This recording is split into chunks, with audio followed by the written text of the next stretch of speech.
Right now, there are about 10,000 dead skin cells falling off your body every single hour.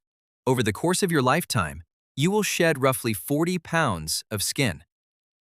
Your skeleton is completely replaced every 10 years. Your stomach lining regenerates every 3 to 5 days. The atoms in your body are almost entirely swapped out every 7 to 10 years. So here is the question that has haunted philosophers and scientists for centuries. If every part of you is constantly being replaced, are you still you? This is not a philosophical game. This is a real, measurable, biological process happening inside you right now. And the deeper you look into it, the more unsettling it gets. Let us start with what is actually happening. Your body is made of roughly 37 trillion cells. These cells do not last forever. Red blood cells live about 120 days before they are broken down by your spleen and recycled. White blood cells last anywhere from a few hours to a few years, depending on the type. The cells lining your intestines are replaced every 3 to 5 days because the digestive environment is so corrosive that no cell can survive there for long. Liver cells turn over every 300 to 500 days. Even your bones, which seem like the most permanent part of you, are constantly being broken down by cells called osteoclasts and rebuilt by cells called osteoblasts in a continuous remodeling cycle. At the atomic level, the replacement is even more complete. Through metabolism, respiration, digestion, and excretion, you are constantly exchanging atoms with the environment. The carbon atoms in your muscles today were not there a year ago.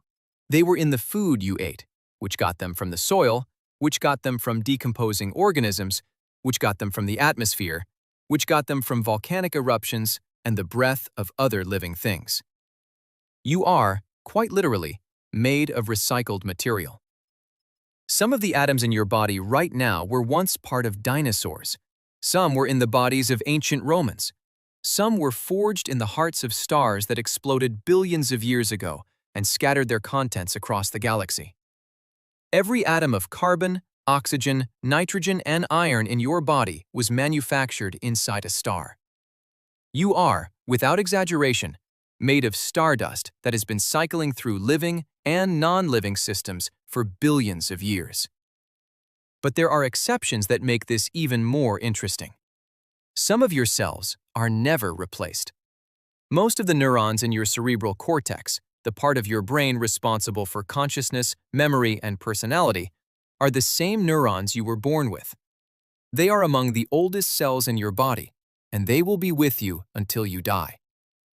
The lens of your eye is another permanent structure. The crystalline proteins in your eye lens were assembled before you were born and will never be replaced or repaired. This is actually why everyone eventually develops cataracts if they live long enough. Those proteins accumulate damage over decades with no repair mechanism and no replacement process. You are literally looking at the world through the same biological lens you have had since before birth. So your sense of continuous identity might actually have a physical basis. Your consciousness is maintained by the same neural network from birth to death, even as the body around it is completely rebuilt multiple times over. You are a pattern. A persistent arrangement of information maintained by irreplaceable neurons, even as the atoms flowing through the rest of your body change constantly.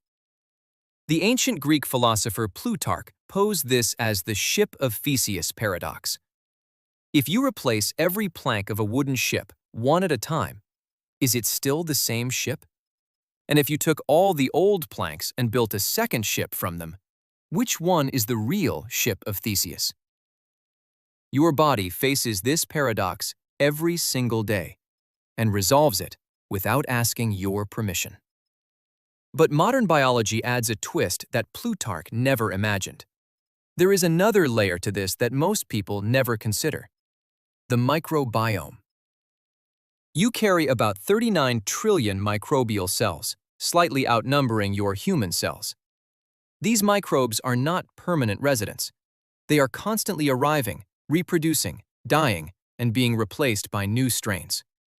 The microbial community in your gut today is measurably different from the one you had last month, and yet it maintains a relatively stable overall composition, a characteristic signature that is uniquely yours, different from every other person on Earth. Some researchers argue that your microbiome should be considered part of your identity, since it influences your brain chemistry, your immune function, your mood, your behavior, and even your food cravings. If that is true, then you are an even more fluid, ever-changing entity than the cell replacement numbers suggest. You are not a thing. You are a process. A river that looks the same from moment to moment, but is made of completely different water. The you of 10 years ago shares almost no physical matter with the you of today, and the you of 10 years from now will share almost none with the you reading this sentence. And yet something persists. Something feels continuous and unbroken. What is that something? Neuroscience, philosophy, and biology have been converging on this question for decades, and we still do not have the answer. That might be the most important unsolved question